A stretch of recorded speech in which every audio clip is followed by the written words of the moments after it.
오늘 여러분과 함께 성경과 예언이라는 주제를 가지고 하나님 말씀 상고해 보도록 하겠습니다.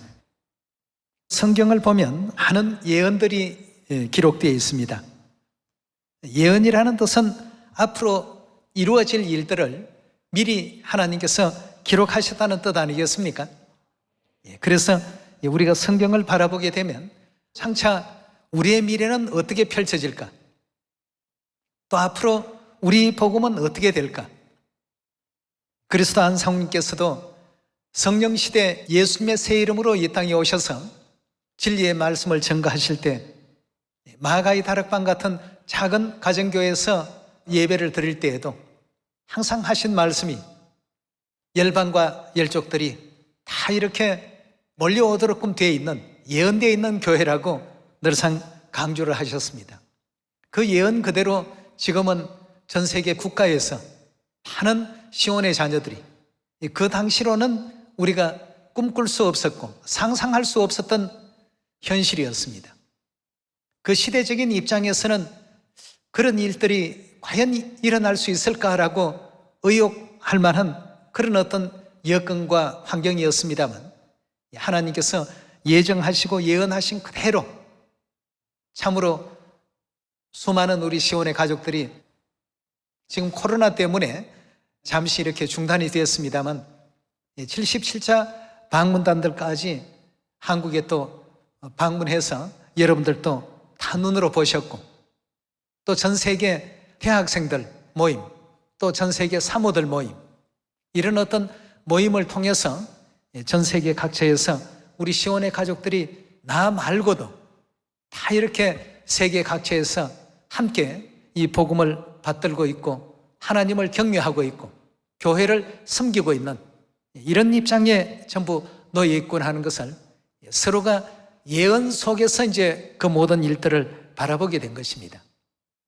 그래서 성경의 이 예언은 사람의 뜻으로 된 것이 아니라 하나님께로서 난 것이기 때문에 틀릴래야 틀릴 수가 없다고 되어 있습니다. 반드시 하나님의 어떤 기이한 구원의 섭리 속에 모든 예언의 끝, 매 순간순간이 이루어지게 되고 돌아가게 된다는 사실을 우리에게 또 일깨워 주셨습니다. 그래서 우리 복음 초기만 하더라도 미국 식구들에게 우리 교회를 알기 전에 한국이라는 나라를 알았느냐라고 물어보면 어디에 있는지조차도 모른다고 했습니다. 그 한두 사람이 아니고 참으로 많은 방문단이 한국에 직접 와서 보고는 한국이 이런 나라인 줄 몰랐다. 정말 참 한국은 대단하다. GDP가 전 세계 꼴찌 국가에서 어떻게 이렇게 짧은 시간에 이런 놀라운 기적을 이루었느냐 말이에요. 이런 어떤 얘기들을 식구들을 통해서도 많이 듣게 되었습니다. 다니엘 예언도 있고 계시록 예언도 있고 또 이사야의 예언도 있고 에스겔의 예언도 있고 수많은 예언들로 전부 집대성되어 있는 것이 바로 이 성경이라고 말할 수 있겠습니다. 자, 그렇다면 오늘 우리 예루살렘 하늘어머니에 대한 예언도 성경 예언 속에서 한번 또 확인해 보시고 찾아보는 시간을 갖도록 하겠습니다. 이사야서 우리 60장 다 같이 한번 열어보도록 합시다. 이사야 선지자는 지금으로부터 약 2700년 전 선지자입니다. 이사야 60장 1절의 말씀 보도록 하겠습니다. 일어나라, 빛을 발하라. 이는 내 빛이 이르렀고 여호와의 영광이 내 위에 임하였음이라. 보라, 어두움이 땅을 덮을 것이며 캄캄함이 만민을 가리우려니와 오직 여호와께서 내 위에 임하실 것이며 그 영광이 내 위에 나타나리니 열방은 내 빛으로 열왕은 비치는 내 광명으로 나올 것이다 하고 했습니다.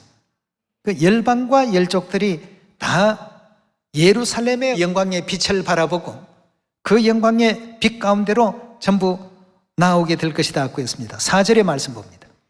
내 눈을 들어 사면을 보라. 무리가 다 모여 내게로 오느니라. 내 아들들은 원방에 속였고 내 딸들은 안겨올 것이라. 그때 내가 보고 희색을 바라며 내 마음이 놀라고 화창하리니 이는 바다의 풍부가 내게로 돌아오며 열방의 재물이 내게로 옵니다. 이제 많은 영적인 보배인 하늘 자녀들이 아버지 어머님 품으로 이와 같이 돌아오게 된다라고 했습니다. 어떤 때 이런 일이 일어난다고요? 예루살렘의 영광의 그 모습을 감추는 것이 아니라 그 영광의 빛을 나타내고 드러냈을 때, 이럴 때 비로소 캄캄함이 다 물러가게 된다라고 성경과 선지자들은 이렇게 예언하고 있습니다. 그렇다면 이사야 선지자의 이 예언은 사람의 뜻으로 이루어진 예언이 아닙니다. 베드로후서 1장 말씀 한번 확인해 보도록 합시다. 베드로후서 1장 19절의 말씀 같이 보겠습니다. 또 우리에게 더 확실한 예언이 있어 어두운데 비치는 등불과 같으니 날이 새어 샛별이 너희 마음에 떠오르기까지 너희가 이것을 주의하는 것이 가하니라. 먼저 알 것은 경의 모든 예언은 하는 것은 성경의 모든 예언은 사사로이 풀 것이 아니니 예언은 언제든지 사람의 뜻으로 낸 것이 아니요. 굉장히 중요한 말씀입니다. 이 예언은 인위적인 사상과 그런 어떤 정신 속에서 기록된 것이 아니요.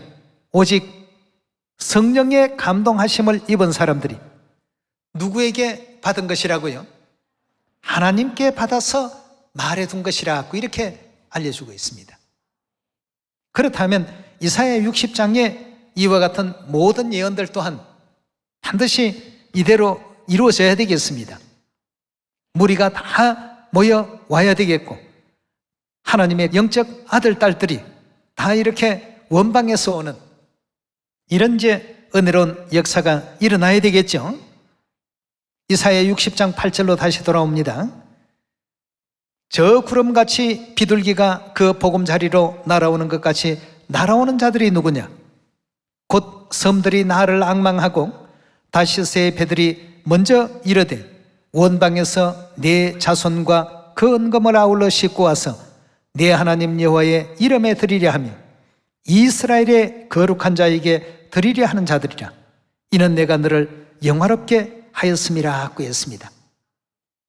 자, 이렇게 이제 하나님께서는 예루살렘의 영광이 자꾸 드러날 때에 일어날 수 있는 한 현상을 예언 속에서 우리에게 보여주시고 계시는 가운데 있습니다. 12절로 넘어가 보겠습니다.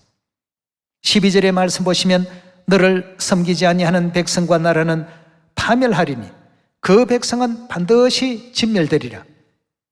레바논의 영광, 잣나무, 소나무, 황양목이 함께 내게 이르러 내 거룩한 곳을 아름답게 할 것이며 내가 나의 발둘 곳을 영화롭게 할 것이라.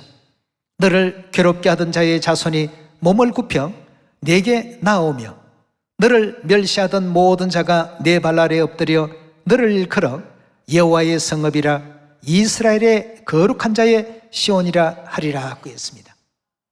괴롭히던 자, 멸시하던 자 분명히 있습니다.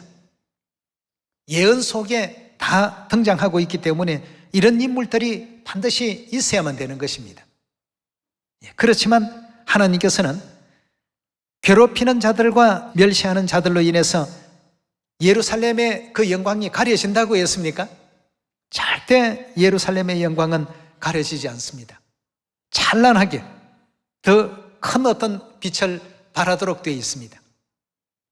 아버지께서 작은 어떤 마가의 다락방 같은 하우스 처치 예배를 드리면서도 열방이 몰려올 것이고 민족들이 몰려올 것이라고 늘 그런 설교의 말씀을 하셨던 것처럼 예언 바라보시고 예언 속에 미래의 그 운명이 그렇게 정해진 교회라는 사실을 우리에게 또 일깨워 주셨습니다. 일깨워 주셨기 때문에 예언대로 하는 또 해외에서 시온의 우리 가족들이 하늘 예루살렘 어머니를 아련기 위해서 한국을 다 그렇게 방문하지 않습니까? 그래서 이사야 60장에도 너를 괴롭게 하던 자의 자손들이 다 몸을 굽힐 것이다. 너를 멸시하던 모든 자들이 네 발 아래 엎드릴 것이다. 그리고 너를 일컬어서 시온이라 칭하게 될 것이다. 20절로 넘어갑니다. 다시는 내 해가 지지 아니하고 내 달이 물러가지 아니할 것은 여호와가 내 영영한 빛이 되고 내 슬픔의 날이 어떻게 된다고요? 마칠 것이라 하고 했습니다.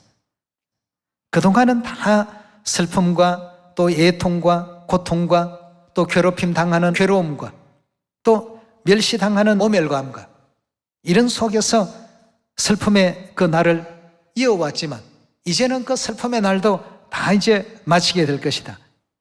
21절입니다. 내 백성이 의롭게 되어 영영이 땅을 차지하리니 그들은 나의 심은 가지요 나의 손으로 만든 것으로 나의 영광을 나타낼 것인즉 그 작은 자가 천을 이루겠고 그 약한 자가 어떻게 된다고요? 강국을 이룰 것이라. 때가 되면 나 여호와가 속히 이룰 것이다 하고 했습니다.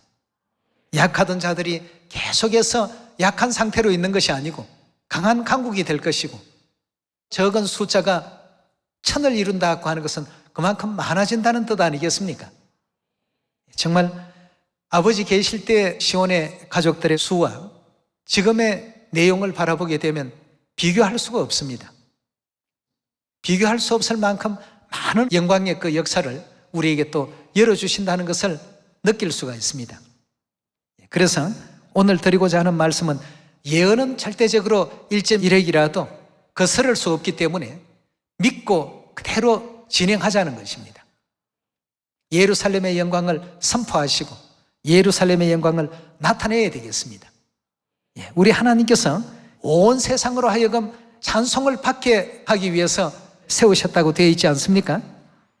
이사야 62장 예언의 말씀 한 부분을 더 보도록 하겠습니다. 이사야 62장 6절입니다. 예루살렘이여, 예루살렘은 갈라디아 4장 26절에 누구라고 되어 있습니까? 어머니시여, 내가 너의 성벽 위에 파수꾼을 세우고 그들로 종일 종야에 잠잠치 않게 하였나니라. 너희 여호와로 기억하시게 하는 자들아, 너희는 쉬지 말며. 또 여호와께서 누구를 세우셨다고요? 예루살렘을 세워 세상에서 뭘 받게 하신다고 했습니까? 찬송을 받게 하시기까지 그로 쉬지 못하시게 하라고 했습니다. 예언이 이렇다라고 한다면 이 예언은 피할 수 없는 예언입니다. 그대로 다 적용이 되어야 되겠고 이루어져야 될 사항이라고 볼 수 있겠습니다. 이럴 때 작은 자가 천이 되고 약한 자가 강국이 되고 우리가 세상의 꼬리가 되지 아니하고 머리가 되게 해주시겠다고 하나님께서 분명 그런 가르침의 말씀이 계시지 않았습니까? 우리는 약하지만 하나님께서 이 시온을 그렇게 강성하게 지금 만들어가고 계십니다. 강하게 지금 이루어 가시고 그 작은 자들이 천이 되고 만이 되고 천천만만을 이룰 만큼 많은 자녀들이 시온으로 전부 지금 돌아오고 있는 은혜의 예언되어 있는 역사 속에 우리가 지금 거하고 있더라는 것입니다.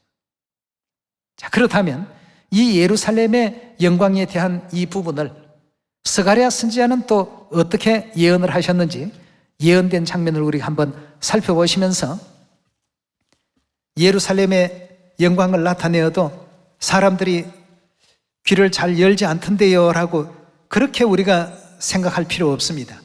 예언은 반드시 이루어질 것이기 때문에 예루살렘의 영광을 듣든지 아니 듣든지 전부 말해 놓아야 되겠습니다. 우리 스가랴서 14장 열어보겠습니다. 스가랴 14장 7절의 가르침을 함께 봅니다. 여호와의 아시는 한날이 있으리니 낮도 아니요 밤도 아니라 어두워 갈 때 빛이 있으리로다. 그날의 생수가 어디였어요?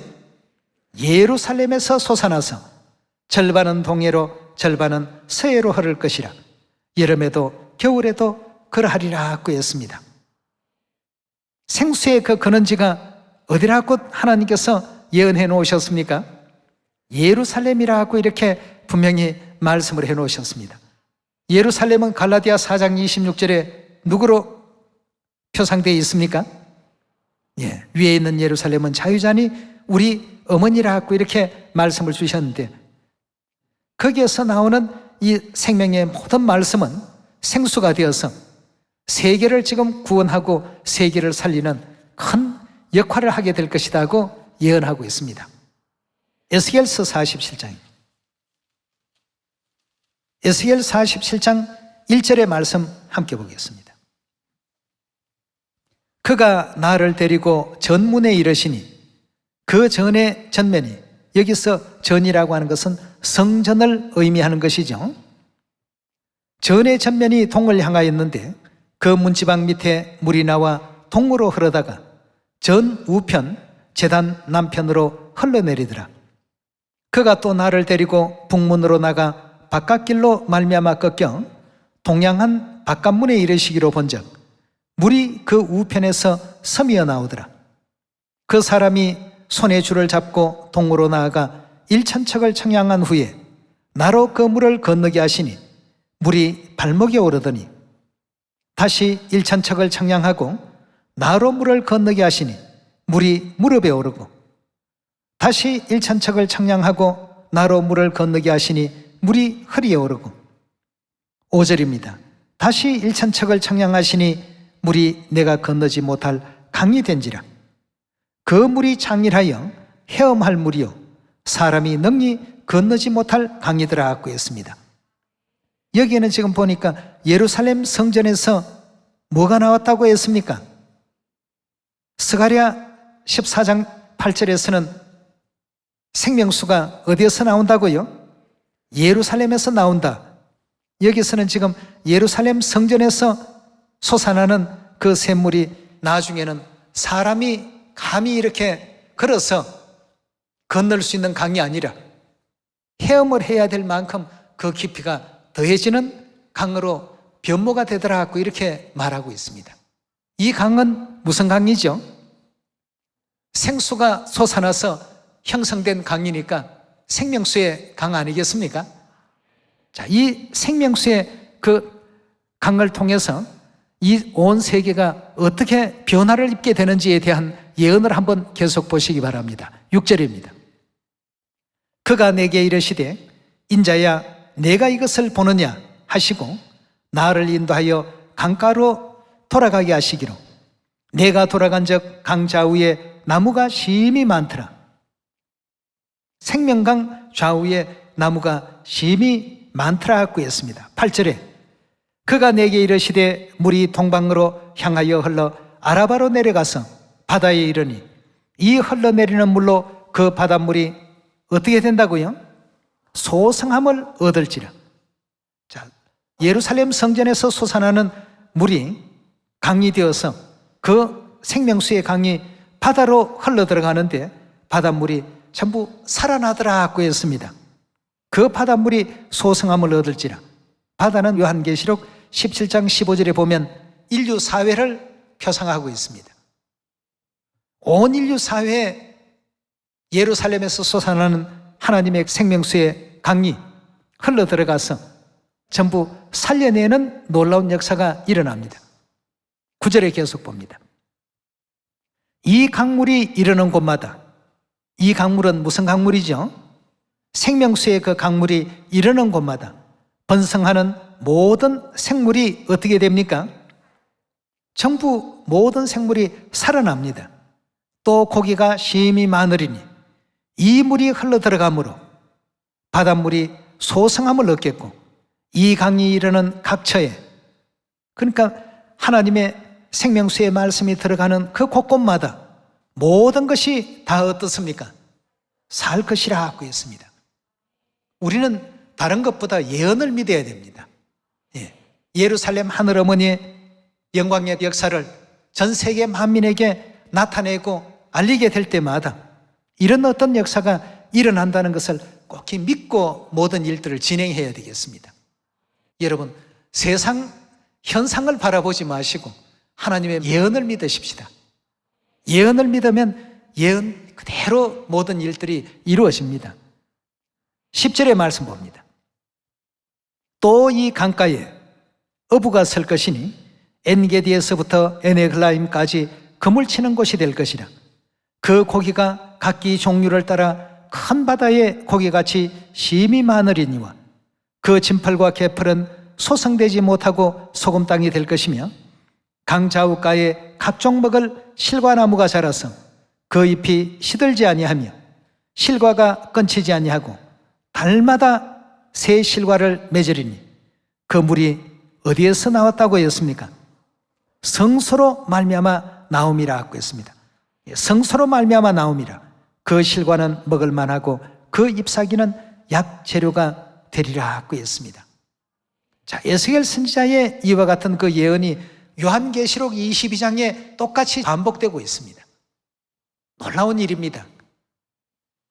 요한계시록 22장 1절입니다. 22장 1절의 말씀 봅니다. 또 제가 수정같이 맑은 무슨 강을 보였다고 했습니까? 에스겔 47장에도 생수가 합쳐져서 만들어진 무슨 강입니까? 생명수의 강. 똑같은 생명수의 강을 내게 보이니 하나님과 및 어린 양의 보좌로부터 그것이 나더라고 했습니다. 2절의 말씀 보시면 길 가운데로 흐르더라. 강 좌우에 생명나무가 있어 12가지 실과를 맺히되 달마다 그 실과를 맺히고, 에스겔서에도 똑같은 장면이 나왔습니다. 강 좌우에 실과를 맺히는 그런 나무들이 있더라라고 하셨는데, 여기에는 생명나무가 있어 12가지 실과를 맺히되 달마다 그 실과를 맺히고 그 나무 잎사귀들은 만국을 소성하기 위하여 있더라. 3절입니다. 다시는 저주가 없으며 하나님과 어린 양의 보호자가 그 가운데 있으리니 그의 종들이 그를 섬기며 그의 얼굴을 볼 터이요 그의 이름도 저희 이마에 있으리라. 다시는 밤이 없겠고 등불과 햇빛이 쓸데없으니 이는 주 하나님이 저희에게 비치심이라. 저희가 세세토록 어떻게 한다고요? 왕노릇 할 것이라고 했습니다. 에스겔 47장에 예언된 그 말씀을 그대로 반복하시는데, 여기에 지금 중요한 그 내용은 이 생명수가 어디에서부터 난다고 했느냐 하면 하나님과 및 어린 양의 보좌에서부터 나더라고 했습니다. 스가랴 14장 8절에서는 예루살렘에서 솟아나더라. 그럼 그 보좌는 누구를, 어디를 지금 뜻하고 있는지 예레미야서 3장 17절의 말씀 함께 보겠습니다. 3장 17절의 말씀 보시면 그때에 예루살렘이 누구의 보좌라 일컬음을 받는다고요? 여호와의 보좌라 일컬음이 되며 열방이 어떻게 한다고요? 그리로 모이리니 곧 여호와의 이름을 인하여 예루살렘에 모이고 다시는 그들의 악한 마음에 강팍한 대로 행치 아니할 것이며 그때 유다 족속이 이스라엘 족속과 동행하며 북에서부터 나와 내가 너희 열조에게 기업으로 준 땅에 이를 것이라고 했습니다. 자, 여기에 지금 보니까 예루살렘이 여호와의 보좌라. 그 여호와의 보좌에서 생명수가 솟아나서 큰 강을 형성하게 되고 그 강 좌우에는 생명나무가 있어서 달마다 그 실과를 맺히고 있더라. 그 잎사귀는 만국을 소성하기 위한 아주 중요한 약재료의 역할을 하게 될 것이다. 그리고 그 생명수를 받는 모든 사람들은 세세토록 어떻게 한다고요? 천국 나라에서 세세토록 왕노릇하는 이런 자들이 될 것이다. 그래서 성령과 신부 되신 아버지 하나님, 어머니 하나님께서 생명수를 받으러 다 오라고 지금 외치고 계시지 않습니까? 그 생명수를 받는 사람들은 요한계시록 22장 5절의 말씀과 같이 세세토록 왕노릇 할 수 있는 이 영광에 나아갈 수 있다는 것이 하나님의 뜻이요 성경에 기록되어 있는 예언인 것입니다. 자, 그렇다면 오늘날 아버지 하나님뿐만 아니라 어머니 하나님에 대한 믿음을 갖지 못한다라고 한다면, 예루살렘의 영광이 온 세계에 나타나지 아니하고 전파되지 않는다면, 또 예루살렘의 그 은혜로운 진리의 말씀을 우리가 받아들이지 못한다면 생명수를 받지 못하는 자들이요 생명수를 받지 못하는 자들이라는 것은 하늘나라에 왕노릇할 수 없는, 결국 영원한 천국에 들어갈 수 없는 사람들이라는 의미가 되지 않겠습니까? 오늘 하나님께서 우리에게 보여주시는 예언들, 우리가 그냥 안식일만 보고 유월절만 배우고 이러는 것인 줄 압니다만, 안식일, 유월절 그 안에도 하나님의 많은 예언들이 담겨 있습니다. 안식일을 통해서는 영원한 안식에 대한 예언을 하나님께서 이 땅의 안식일을 통해서 영원한 천상의 실제적인 안식에 대한 것을 또 예언 가운데 나타내주고 계시지 않습니까? 유월절 역시도 마찬가지입니다. 다 예언으로 하나님께서 형성해 주셨고 이루어 주셨다는 것을 우리가 다시 한번 생각할 때에, 만나의 실체가 되신 아버지 하나님, 예루살렘 우리 하늘어머니, 그 영광의 빛을 만민들에게 자꾸만 나타내시고 드러냈을 때 세계 열방과 열족들이, 또 열왕들이 어떻게 한다고요? 그 빛을 보고 빛 가운데로 다 나오게 된다고 했습니다. 그 빛이 밝혀지지 아니하면 나올 수 없습니다. 우리는 현재 우리 주위에 일어나는 현상과 주변의 환경만 생각하지 마시고 예언을 믿읍시다. 모든 것은 다 예언대로 되어질 것이니까 말이죠. 그 과거에 여호수아 시대 때에도 그런 일이 있었습니다. 하나님의 그 권능으로 말미암아 여리고성이 무너지게 되었습니다. 그 이스라엘을 가나안 땅에 들어오지 못하게끔 막고 서 있었던 하나의 크나큰 장애물이었습니다. 여호수아가 외쳤습니다. 누구든지 앞으로 무너진 이 여리고성을 다시 재건하거나 세우는 자가 있으면 그 성의 기초를 쌓을 때에는 마다들을 읽게 될 것이다. 그리고 성을 다 완공하고 마지막 성문을 이제 달게 될 때에는 막내 아들을 잃게 될 것이다 말이에요. 그렇게 저주를 내려놨습니다. 절대 여리고 성은 세우면 안 된다는 강력한 뜻을 그렇게 표현했습니다. 그런데 500년 뒤에 히엘이라는 사람이 그 여리고 성을 재건했습니다. 그 히엘이라는 사람이 건축할 때 자기의 그 첫아들 비람을 이제 잃게 되었습니다. 그 기초를 놓을 때 그런 일이 일어났습니다. 그리고 여리고 성을 다 이제 재건을 하고 성문을 만들 때 막내 아들인 스굽을 잃게 되었습니다. 그 500년 전에 해놓은 예언도 하나님께서 다 그렇게 성취되게 하시는데, 이사야 선지자의 이 마지막 시대에 해당되는 이 예언들이 왜 이루어지지 않겠습니까? 아버지 하나님의 뜻입니다. 예루살렘의 영광을 온 세계 모든 사람들에게 전파되게 하기 위해서, 찬송을 받게 하기 위해서 내가 예루살렘의 존재를 나타내고 세웠다고 이렇게 알려주고 계시지 않습니까? 성경의 예언은 사람의 사사로운 뜻으로 만들어진 것이 아니라 하나님에 의해서 만들어진 것이라는 것을 꼭 명심을 하시고 그 예언의 뜻을 그대로 또 받들어서 예루살렘 하늘어머니께로부터 전해지는 모든 가르침들 육비에 깊이 또 아로새기시고 실천해서 온 세계를 또 이롭게 하고 온 세계 모든 사람들에게 천국을 안길 수 있는 여러분과 제가 꼭 되시길 부탁드리면서 말씀 마칩니다. 감사합니다.